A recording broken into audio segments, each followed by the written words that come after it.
तो स्वागत है फिर से आपका हमारे इस यूट्यूब चैनल में। आखिरी वीडियो में हमने हाइजेनबर्ग के अनिश्चितता के सिद्धांत तक देखा था। आज हम लोग देखेंगे परमाणु भार, परमाणु क्रमांक के बारे में। तो देखते हैं। सबसे पहला आता है परमाणु भार। तो ये परमाणु भार होता क्या है? तो परमाणु भार, मान लो किसी पदार्थ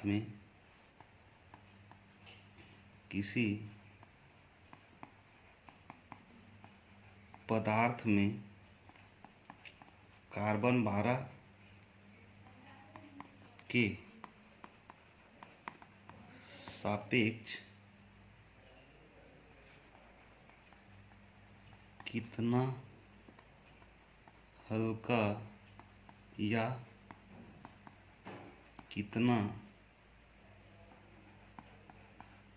भारी है। तो ये कार्बन 12 है। कार्बन 12 की अपेक्षा अगर कोई भी पदार्थ है, कोई तत्व है, वो इस पदार्थ से मतलब कार्बन 12 से कितना भारी है या कितना हल्का है, या तो इसको ऐसा भी कह सकते हैं कि कार्बन 12 को मानक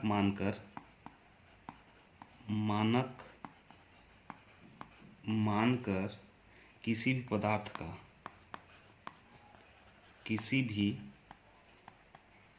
पदार्थ का परमाणु भार ज्ञात कर सकते हैं। परमाणु भार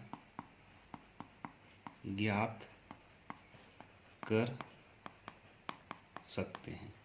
तो ये कार्बन 12 एक्चुअल में क्या है? एक मानक है। मतलब कार्बन 12 जो है, अगर ये तत्व है वो इससे कितना भारी है या कितना हल्का है, इससे हम लोग क्या ज्ञात कर सकते हैं? अपन परमाणु भार को ज्ञात कर सकते हैं। जैसा कि हमने पहले भी देखा था, कार्बन का परमाणु भार होता है 12, ऑक्सीजन का परमाणु भार होता है 16, और सोडियम का भी देखे थे, सोडियम का परमाणु भार होता है 23। तो इसी प्रकार किसी तत्व के परमाणु भार को लिखा जाता है। फिर देखते हैं परमाणु क्रमांक के बारे में। इसके बारे में अपन लोग आरेख भी खींच लिए थे, इसका इलेक्ट्रॉनिक विन्यास कर लिए थे। आगे एग्जाम्पल में जितने भी तत्व आएंगे या पदार्थ आएंगे, उन सब का हम लोग वो आरेख खींचेंगे और उसका इलेक्ट्रॉनिक विन्यास भी करेंगे। तो अगला है परमाणु क्रमांक। परमाणु क्रमांक तो कोई भी पदार्थ होता है जिसमें प्रोटॉन और इलेक्ट्रॉन की संख्या कितनी है, उसको क्या बोलेंगे अपन? परमाणु क्रमांक। तो इसको लिखेंगे कैसे? तो किसी पदार्थ में प्रोटॉन को डिनोट करते हैं P से, और इलेक्ट्रॉन की संख्या को क्या कहते हैं अपन? परमाणु क्रमांक कहते हैं।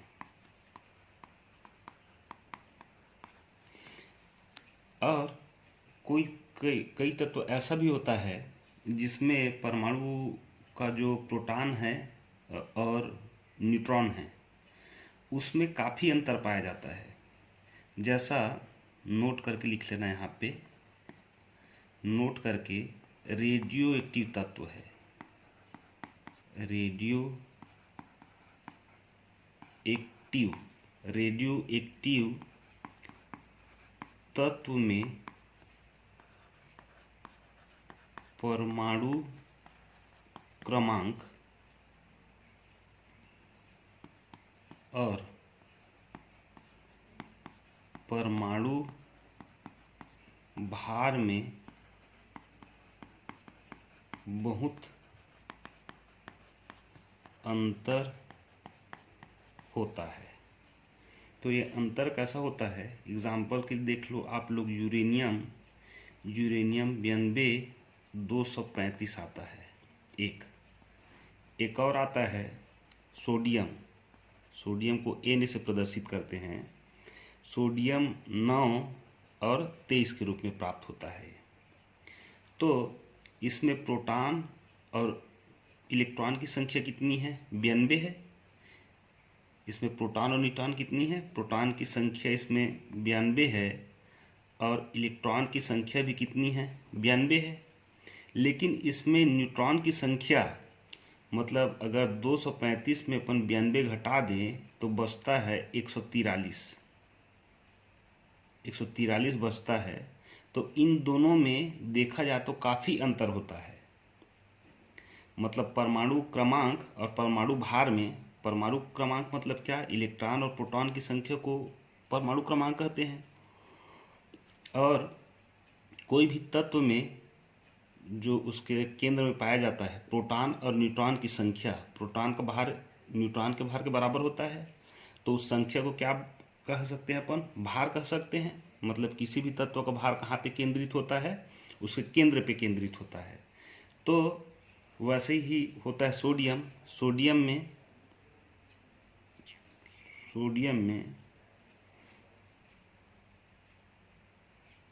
सोडियम में ये प्रोटॉन की संख्या होगी, एक मिनट, इसका सोडियम का भार होता है 11।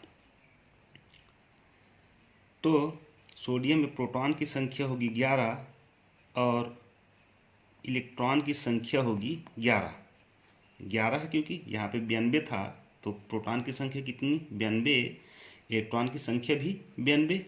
तो यहाँ पे प्रोटॉन की संख्या 11, इलेक्ट्रॉन की संख्या 11, मगर न्यूट्रॉन की संख्या टोटल मिला कितना होना चाहिए? 23 होना चाहिए। तो बच कितना रहा है? तो 12 बच रहा है। इसमें न्यूट्रॉन की संख्या है। इन दोनों में भी अंतर है। एक्चुअली में होता क्या है, इसको लिख लेना। ये अंतर, कौन सा अंतर? परमाणु क्रमांक और परमाणु भार में जो अंतर होता है वह अस्थिरता के कारण होता है। अस्थिरता के कारण होता है। और न्यूट्रॉन और प्रोटॉन का अनुपात जो है, न्यूट्रॉन मतलब N, प्रोटॉन मतलब P का अनुपात यदि 1.5 या इससे अधिक हो जाता है, तब होता क्या है? तब विशेष किरण अल्फा, बीटा और गामा, 3 प्रकार की किरण क्या होती है? निकलती है। अल्फा, बीटा और गामा किरण निकलती है। यहाँ पे किरण लिख लेना, यहाँ पे किरण निकलती है। ये किरणें, यहाँ मिटा रहा हूँ इसको आगे लिखने के लिए। तो ये किरणें जो है, ये किरणें radio active, RADIOACTIVE, radio active किरणें होती है। कौन सी किरणें? जो अल्फा, बीटा और गामा किरण जो निकल रही थी वो कैसी किरणें होती है? वो रेडियो एक्टिव किरणें होती है। और ऐसे पदार्थ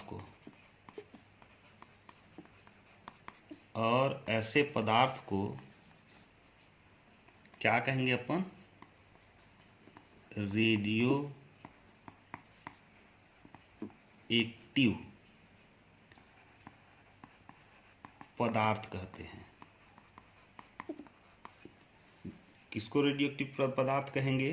तो जो अस्थिर हो, जिसमें न्यूट्रॉन और प्रोटॉन का अनुपात जो है 1:5 या इससे अधिक हो, तो उसमें एक विशेष प्रकार की किरण निकलती है, अल्फा, बीटा और गामा। इन किरणों को रेडियो एक्टिव किरणें कहते हैं। और ऐसे पदार्थ को क्या बोलते हैं अपन? रेडियो एक्टिव पदार्थ कहते हैं। तो आगे देखते हैं अपन। समभारिक के बारे में, समस्थानिक के बारे में देख लेते हैं। समस्थानिक, समस्थानिक मतलब ऐसे पदार्थ या ऐसे तत्व, वे तत्व जिनके परमाणु क्रमांक समान हो। मतलब परमाणु क्रमांक मतलब न्यूट्रॉन और प्रोटॉन की संख्या जो है, प्रोटॉन और इलेक्ट्रॉन की संख्या, प्रोटॉन और इलेक्ट्रॉन की संख्या कैसी हो, समान हो, तथा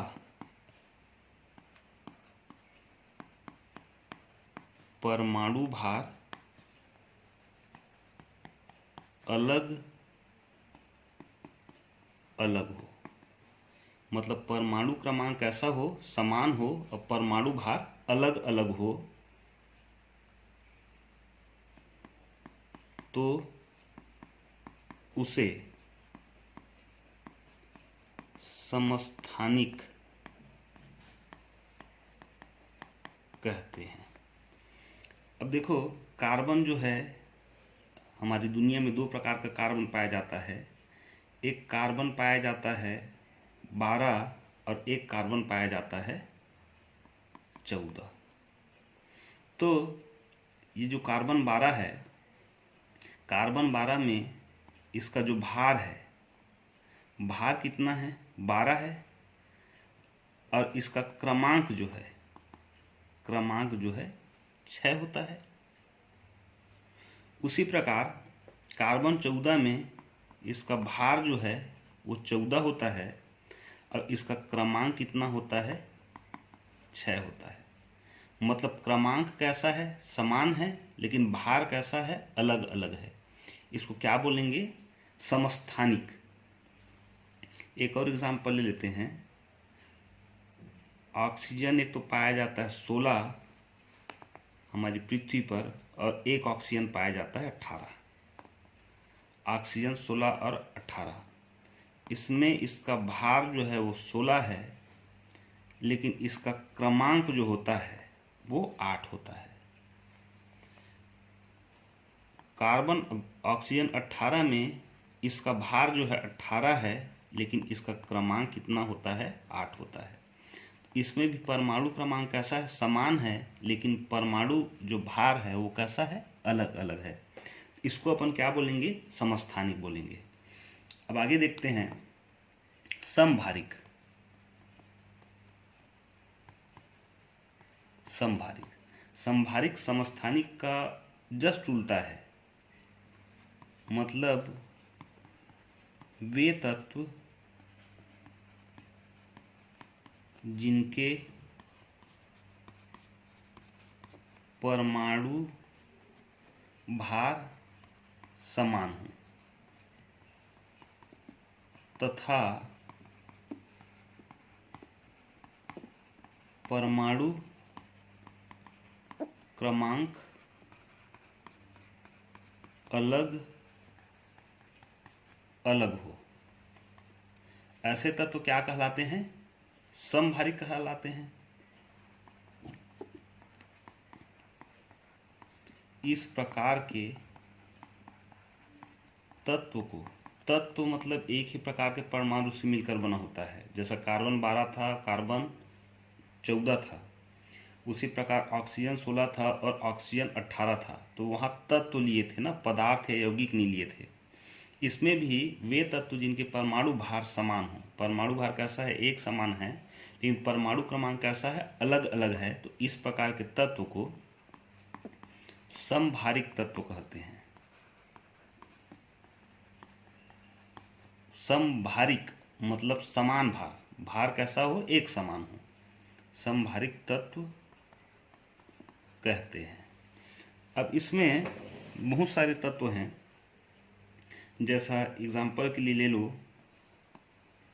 arsenic, argon, arsenic AS, argon बोलते हैं इसको AR, और आता है पोटेशियम और आता है कैल्शियम।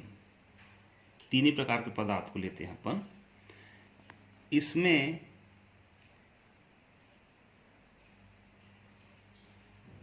इसमें और इसमें क्या परमाणु भार समान हो।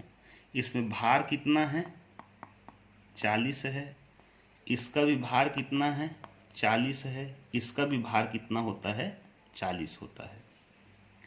लेकिन इसका क्रमांक जो है वो 18 होता है। क्रमांक जो है 18 होता है, क्रमांक जो है कितना 18 होता है। मतलब परमाणु क्रमांक कैसा है परमाणु भार कैसा है एक समान है, लेकिन परमाणु क्रमांक कैसा है अलग अलग है।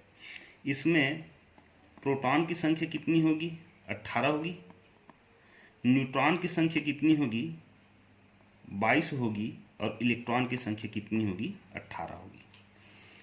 इसमें प्रोटॉन की संख्या होगी 19, न्यूट्रॉन की संख्या होगी 21 और इलेक्ट्रॉन की संख्या होगी 19।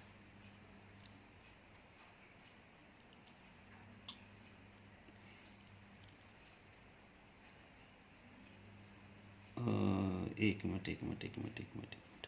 ये भार समान है, ये 18, ये 19, ये 20 है। सॉरी गलती हो गया था। परमाणु भार कैसा होता है 40-40 होता है, लेकिन क्रमांक जो है 18 होता है, इसका 19 होता है, इसका 20 होता है। तो इसमें प्रोटॉन की संख्या कितनी 19, न्यूट्रॉन की संख्या कितनी 21 और इलेक्ट्रॉन की संख्या कितना 19। अब जो कैल्शियम है उसमें प्रोटॉन की संख्या होगी 20, न्यूट्रॉन की संख्या भी होगी 20 और इलेक्ट्रॉन की भी संख्या होगी 20। अब देख लिए सब चीज़ को, ये नया एग्जाम्पल है। अब हमको कैसे पता चला ये भार कितना होना चाहिए, कुल मिला के न्यूट्रॉन और प्रोटॉन की संख्या मिला के कितना होना चाहिए 40 होना चाहिए। तो 18-22 भार कितना 40, उसी प्रकार 19-21 कितना 40 और प्रोटॉन और न्यूट्रॉन की संख्या कितनी कुल मिला कितना हुआ 40 हुआ इसमें। तो भार किसको बोलते हैं, भार कहाँ रहता है समस्त परमाणु के केंद्र में समस्त भार विद्यमान रहता है। केंद्र में क्या पाया जाता है प्रोटॉन पाया जाता है और न्यूट्रॉन पाया जाता है। तो इसका जब आरेख इलेक्ट्रॉनिक विन्यास करेंगे, इसको एग्जाम्पल को और घर में अच्छे से बना देख लेना। तो ये तो 18 है, मतलब आर्सेनिक आर्गन के लिए लें तो ये 2n के स्क्वायर में अगर लें तो पहला जो कक्ष होता है उसमें ज़्यादा से ज़्यादा 2 इलेक्ट्रॉन, दूसरे कक्ष जो होता है उसमें 2 दूनी 4 दूनी 8 इलेक्ट्रॉन, 8 और 2 10 और कितना बचा 8 टोटल मिला कितना हो गया 18। तो तीसरा कक्ष में 3 3 9 दूनी ज़्यादा से ज़्यादा 18 इलेक्ट्रॉन हो सकते हैं, लेकिन है कितना इसमें 8 है। इसके लिए ले लें तो ये कैल्शियम पोटेशियम है, पोटेशियम का जो प्रथम कक्ष है उसमें ज़्यादा से ज़्यादा 2 इलेक्ट्रॉन, दूसरे कक्ष में ज़्यादा से ज़्यादा 8 इलेक्ट्रॉन, और आखिरी जो कक्ष है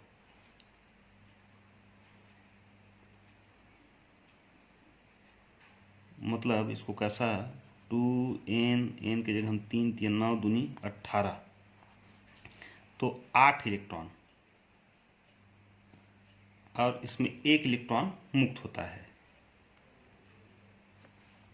वैसे ही कैल्शियम का लें, कैल्शियम 8 2 10 8 18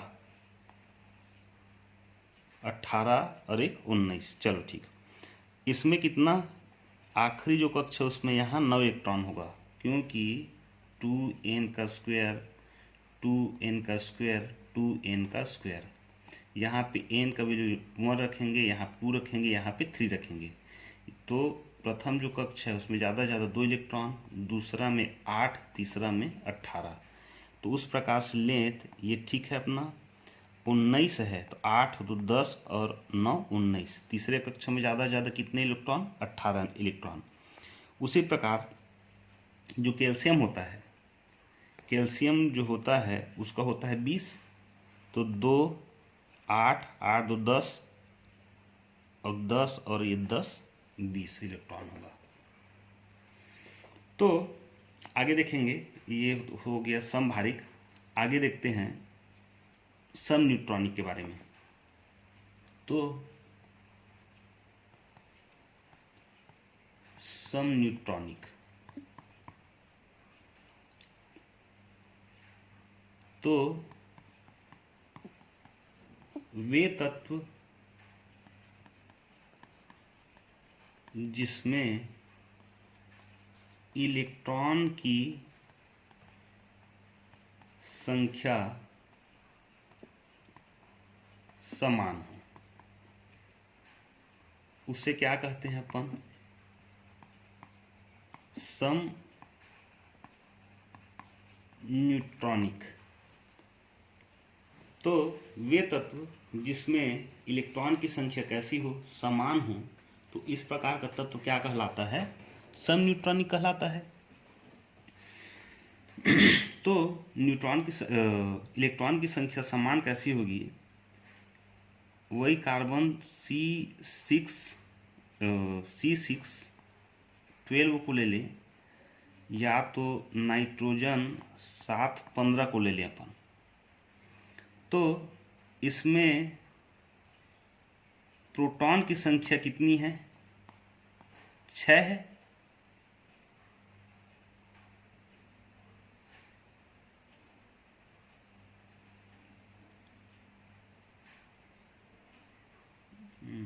यहाँ पे फिर थोड़ा सा हो गया। सम न्यूट्रॉनिक, न्यूट्रॉनिक मतलब न्यूट्रॉन होता है, तो यहाँ पे ये हो जाएगा न्यूट्रॉन। न्यूट्रॉन की संख्या कैसी होगी? समान होगी, तो उसको क्या बोलेंगे? सम न्यूट्रॉनिक कहते हैं। तो इसमें प्रोटॉन कितना है? 6 है। इसमें प्रोटॉन कितना है? 7 है। अब न्यूट्रॉन की संख्या निकालेंगे तो कुल मिला के बाहर होना चाहिए 14, तो 6 और ये 8, 8 6 14, इसका कुल मिला के बाहर कितना होना चाहिए? 14 होना चाहिए। उसी प्रकार इसमें न्यूट्रॉन जो है कितना है? प्रोटॉन कितना है? 7 है। न्यूट्रॉन कितना होना चाहिए कुल मिला के बाहर? 15 होना चाहिए। तो 7 और 8 15। अब देखो, इसमें न्यूट्रॉन 8 है, इसमें भी न्यूट्रॉन 8 है, मतलब ये किसका एग्जाम्पल है? सम न्यूट्रॉनिक। सम न्यूट्रॉनिक मतलब जिसमें न्यूट्रॉन की संख्या जो है वो कैसी हो? समान हो। तो आगे देखते हैं अपन कक्षक की अवधारणा के बारे में। तो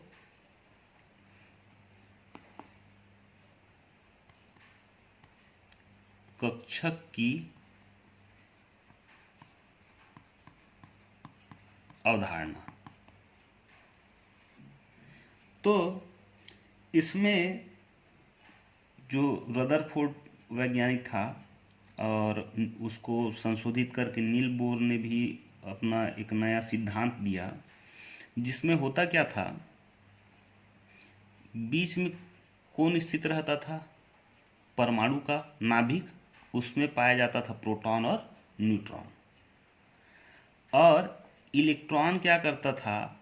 उस कक्ष के चारों ओर वृत्ताकार कक्ष में क्या करता था? वो चक्कर लगाता था। तो इसमें मान लो जैसा कार्बन 12 है, इसमें 6 प्रोटॉन होंगे और 6 इलेक्ट्रॉन होंगे, और कितना हो गया? 6 होंगे। प्रोटॉन और न्यूट्रॉन की संख्या बराबर होती किसी भी तत्व में। तो इसके केंद्र में 6 प्रोटॉन है और 6 इलेक्ट्रॉन क्या कर रहा है? चक्कर लगा रहा है। प्रथम कक्ष में कितना? 2 इलेक्ट्रॉन। द्वितीय कक्ष में कितना? तो 4 इलेक्ट्रॉन। कुल मिला कितना इलेक्ट्रॉन हुआ? 6 इलेक्ट्रॉन हुआ। तो जो अक्ष की जो संख्या है वो किस पर निर्भर करता है? वो तत्व पर निर्भर करता है।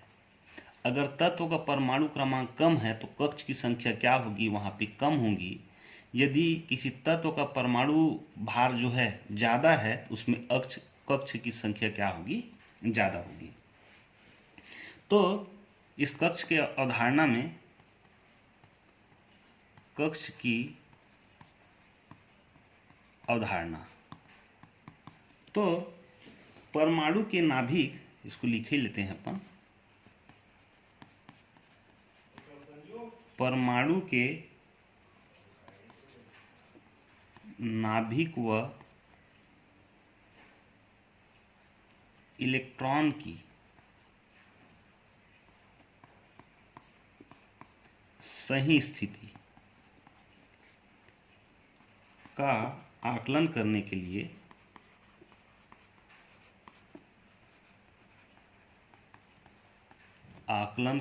लिए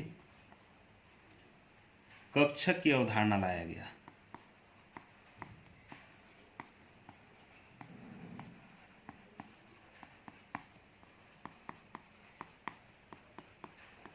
वास्तव में था वो इलेक्ट्रॉन के लिए था, मतलब जो केंद्र है उसके चारों तरफ चक्कर कौन लगाता है? इलेक्ट्रॉन लगाता है। इसी की स्थिति के बारे में सही आकलन लगाने के लिए किसका उदाहरण लाया गया? कक्षक की अवधारणा लाया गया। और बीच में क्या रहता है? परमाणु रहता है। तो सबसे पहला देखते हैं अपन कक्ष के बारे में, फिर देखेंगे अपन कक्षक क्या होता है। तो सबसे पहला लेते हैं अपन कक्ष। तो सबसे पहला पॉइंट उसमें होता है, अपन जानते हैं निश्चित वृत्ताकार पथ में इलेक्ट्रॉन चक्कर लगाता है। तो नाभिक के चारों ओर एक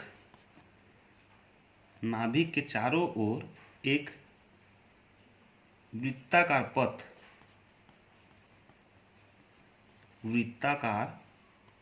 पथ जिसमें इलेक्ट्रॉन चक्कर लगाता है, उसको क्या कहते हैं अपन? कक्षक कहते हैं। और यह जो होता है कक्षक जो होता है वह द्विविमीय होता है। द्विविमीय मतलब जिसमें एक्स अक्ष हो और वाई अक्ष हो। ऐसे इसको क्या कहते हैं अपन? द्विविमीय कहते हैं अपन। तो कक्ष कैसा होता है? तो द्विविमीय होता है। और कक्ष जो है वो वृत्ताकार या दीर्घ वृत्ताकार मतलब केंद्र है। अगर किसी परमाणु का जो भार है वो छोटा है तो उसका पथ कैसा होगा? छोटा होगा। परमाणु का भार ज़्यादा है, जहाँ पे इलेक्ट्रॉन की संख्या ज़्यादा है उसका कैसा होगा? वृत्त बड़ा होगा, मतलब दीर्घ वृत्ताकार होता है। दीर्घ वृत्ताकार होता है। और इसमें दिशा नहीं होता, इसमें दिशा नहीं होता। दिशा मतलब दिशात्मक लिख लो इसको। मतलब ये इलेक्ट्रॉन जो है किस दिशा में जा रही है, कैसी जा रही है, उसको अपन नहीं जानते। और ये जो है कक्षक की जो अवधारणा है वो है, नील बोर नामक वैज्ञानिक था, वो बोर सिद्धांत पर आधारित है। कक्षक की अवधारणा जो है, कक्ष की अवधारणा जो है वो बोर सिद्धांत पर आधारित है। और इलेक्ट्रॉन का निर्धारण, ये जो कक्ष है, प्रथम कक्ष को के, द्वितीय कक्ष को एल, तृतीय कक्ष को एम, उसके आगे कक्ष आएगा उसको एन, ऐसा नाम दिए है कक्ष का। जो नाभिक के सबसे नज़दीक वाला कक्ष होता है उसको के बोलते हैं, उससे थोड़ा दूर है उसको एल बोलेंगे, उससे और दूर है उसको एम बोलेंगे, उससे और दूर है उसको क्या बोलेंगे? एन बोलेंगे। तो इलेक्ट्रॉन का निर्धारण जो होता है वो 2n के स्क्वायर के आधार पर होता है, आधार पर होता है। तो कक्ष को इतने सारे सारे पॉइंट के हिसाब से अपन समझ सकते हैं, लेकिन हम लोग पढ़ क्या रहे थे, कक्षक की अवधारणा। तो कक्षक को समझने से पहले हमको कक्ष को भी समझना पड़ेगा। या तो आगे देखते हैं अब कक्षक के बारे में। कक्षक की अवधारणा पढ़ रहे थे, तो कक्षक के बारे में। तो कक्षक वास्तव में होता क्या है, तो सबसे पहला पॉइंट जो है वो है नाभिक के आसपास का त्रिविमी। त्रिविमी मतलब अब विमा 3 हो गया, जिसमें अक्ष जो है एक्स हो गया, वाई हो गया और जेड हो गया। क्षेत्र जहां पर इलेक्ट्रॉन पाए जाने की प्रायिकता सर्वाधिक हो, वो क्या कहलाता है, कक्षक कहलाता है। मतलब जहाँ पे इलेक्ट्रॉन पाया जा सकता है नहीं, यहाँ पे जो है कक्षक में यहाँ पे इलेक्ट्रॉन है ऐसा नहीं है, पाया जा सकता है उस अक्ष में वहाँ पे। और कक्ष को देखे थे द्विविमी होता है, और ये कक्षक जो होता है वो त्रिविमी, मतलब इसकी 3 विमाएं होती है। और देखे थे कक्ष जो है वो वृत्ताकार या दीर्घ वृत्ताकार होता है, तो इसमें जो है अलग अलग कक्षक का आकार जो है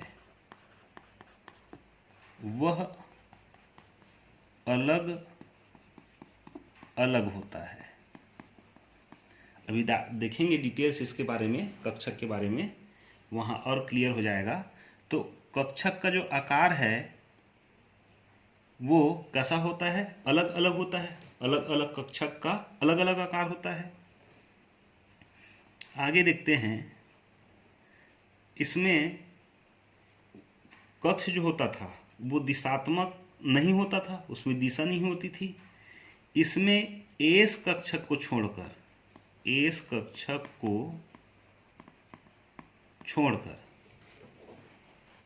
बाकी सब कैसी होगी, तो दिशात्मक होगी।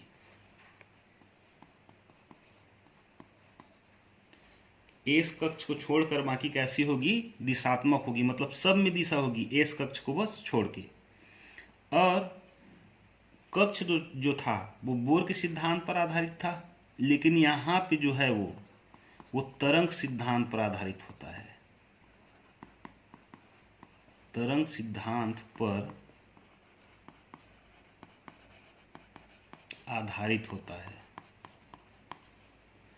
और कक्षक का निर्धारण अपन कैसा करते थे, 2n के स्क्वायर से करते थे।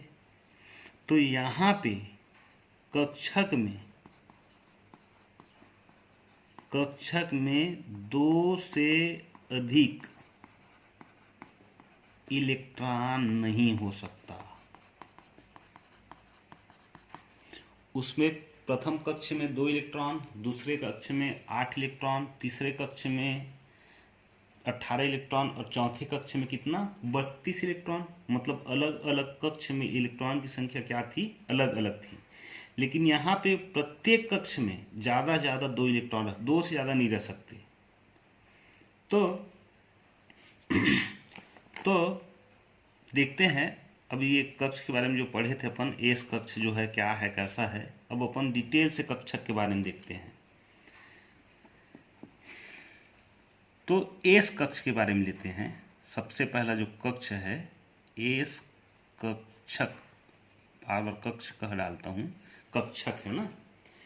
तो एस कक्षक का आकार जो है वो कैसा होता है, वो गोलाकार होता है, गोलाकार होता है। एस कक्षक का आकार कैसा होता है, तो गोलाकार होता है। अब इसमें जो पहला कक्षक है, एस कक्ष का एक एस कक्षक का जो पहला कक्षक है, पहला कक्षक जो है उसमें 1s1 अगर एक इलेक्ट्रॉन है तो, और 2 इलेक्ट्रॉन है तो 1s2। दो से ज़्यादा इलेक्ट्रॉन नहीं रह सकते। अब ले लेते हैं दूसरा कक्षक। दूसरा कक्षक को लेंगे, ये पहला कक्ष है, यहाँ पे 2 लगा दो, 2s1 और 2s2। दूसरे कक्ष में अगर इलेक्ट्रॉन की संख्या 1 हुआ तो यहाँ पे 2s1 से काम चला लेंगे। अगर दूसरे कक्षक में इलेक्ट्रॉन 2 है तो 2s2। अब तीसरा कक्षक है, तो तीसरा कक्षक में ये पहला है, दूसरा है, 3s1 और 3s2, इतना हो सकता है। तो देखते हैं अपन, ये क्या है, परमाणु का केंद्र है। केंद्र के चारों तरफ एक वृत्ताकार पथ होता है, ये ऐसा, इसको इलेक्ट्रॉन मेघ भी कहते हैं ना, लिखवा देंगे अपन क्या होता है इलेक्ट्रॉन मेघ। तो प्रथम कक्ष के लिए इलेक्ट्रॉन जो है 2 से ज़्यादा नहीं हो सकता, सबसे पहली बात तो इस अक्ष में ये इलेक्ट्रॉन कहीं भी हो सकता है, इसको बोलते हैं इलेक्ट्रॉन मेघ। इलेक्ट्रॉन मेघ, मेघ मतलब बादल, मतलब इलेक्ट्रॉन का बादल है, यहाँ पे इलेक्ट्रॉन कहीं भी हो सकता है। दूसरा कक्षक लेते हैं तो ये हो गया हमारा दूसरा कक्षक।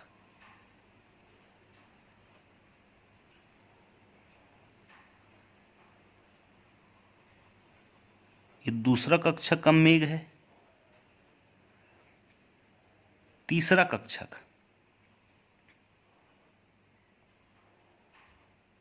तो ये तीसरा कक्षक का मेघ है, बदली, जिसको अपन बादल बोलते हैं। तो प्रथम कक्ष में ज़्यादा से ज़्यादा 2 इलेक्ट्रॉन से ज़्यादा नहीं रह सकता, द्वितीय कक्ष में ज़्यादा से ज़्यादा 2 इलेक्ट्रॉन, और तृतीय कक्ष में भी क्या, कितना, ज़्यादा से ज़्यादा 2 इलेक्ट्रॉन। और जो इलेक्ट्रॉन मेघ है उसके जो बीच का जो जगह है उसको बोलते हैं हम लोग नोड, NODE, नोड, लिख लो। नोड, नोड मतलब वह स्थान जहां पर इलेक्ट्रॉन नहीं पाया जा सकता।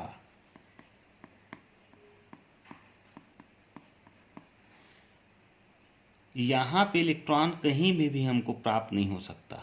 नोड, नोड मतलब खाली जगह है। और इलेक्ट्रॉन मेघ जो होता है, मतलब इलेक्ट्रॉन का जो बदली बोल दो, तो वह स्थान जहाँ पर इलेक्ट्रॉन पाए जाने की प्रायिकता हो, प्रोबेबिलिटी, प्रायिकता, उसको क्या बोलते हैं अपन, इलेक्ट्रॉन मेघ। और एक बात नोट करने वाली है, एस कक्षक में, एस जो कक्षक है, तो एस कक्षक में 2 से ज़्यादा इलेक्ट्रॉन नहीं हो सकता। ज़्यादा से ज़्यादा इलेक्ट्रॉन की संख्या कितनी होगी, 2 होगी। और ये जो तीसरी कक्षक है, ये कक्षक पहला है, कक्षक दूसरा है, कक्षक कौन सा है, तीसरा है। तो ये तीसरी कक्षक में जाने के लिए कितना नोड पड़ता है, 1 नोड और 2 नोड। दूसरे कक्ष में जाने के लिए 1 नोड। तो दूसरे कक्षक में जाने पर 1 नोड तथा तीसरी, सॉरी ये दूसरी ले लो, दूसरी ले लो, ये सॉरी तीसरी ले लो। तीसरी कक्षक में जाने के लिए 1 नोड और 2 नोड, 2 नोड की या 2 नोड, 2 नोड होता है, लिख दो। ठीक, तो ये कौन सा कक्षक है, ये एस कक्षक है। एस कक्षक के बारे में अपन पढ़ लिए। अब देखते हैं पी कक्षक के बारे में। तो दूसरा कक्षक है पी। तो ये कक्षक जो है वो कैसा है, एस कक्षक दिशात्मक नहीं था भैया, है ना।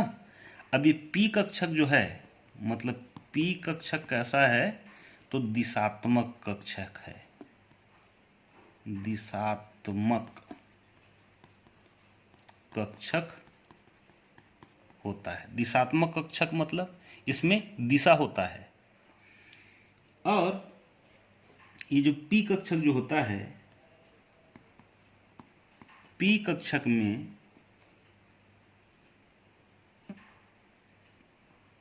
तीन उप कक्षक बोल दो। कक्षक के अंदर में जो कक्षक रहता है उसको 3 उप कक्षक कह दो। उप कक्षक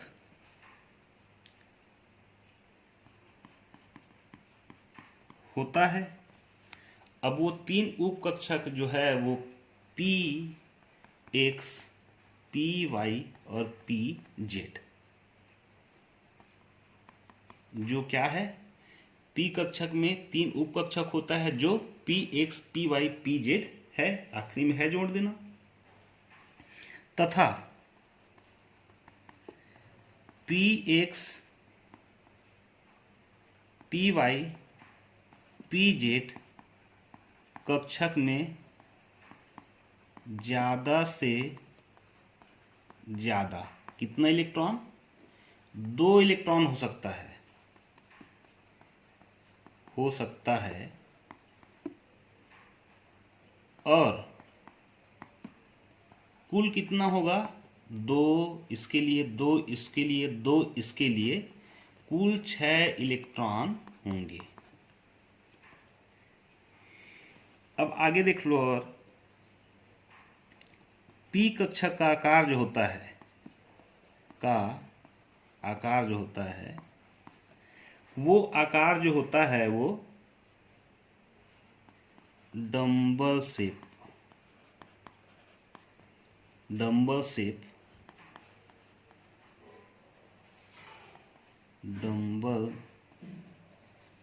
शेप के आकार का होता है। देखेंगे डंबल शेप होता है क्या है। तो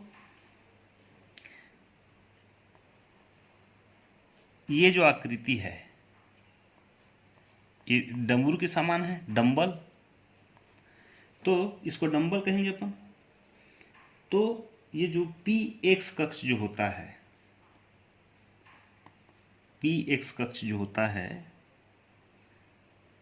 अब देखो ये क्या है, दिशात्मक है, मतलब तीनों दिशा होगा उसमें ना, एक्स वाई जेड सब होगा। ये जो है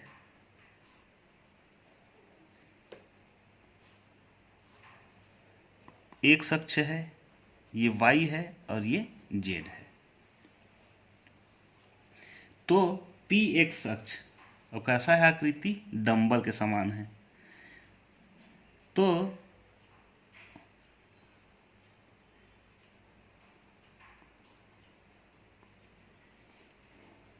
ये जो पहला उपकक्ष है इसको ऐसा ही बढ़ा लो, पी एक्स ऐसा बनेगा। दूसरा कक्षक जो है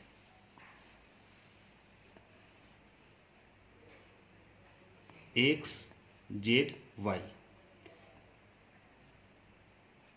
उसका आकृति जो है ये ऐसा होगा।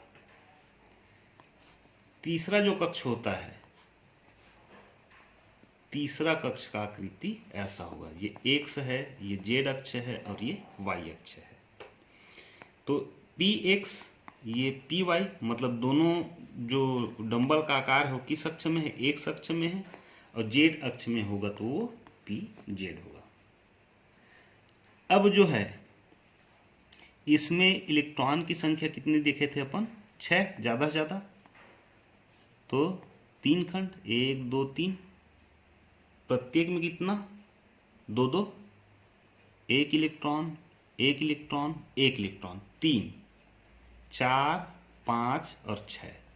ये पी एक्स कक्ष के लिए है, ये पी वाई के लिए है और ये पी जेड के लिए है। तो आज के लिए बस इतना ही। बहुत बहुत धन्यवाद। कल और कक्षा के बारे में डिटेल से अध्ययन करेंगे।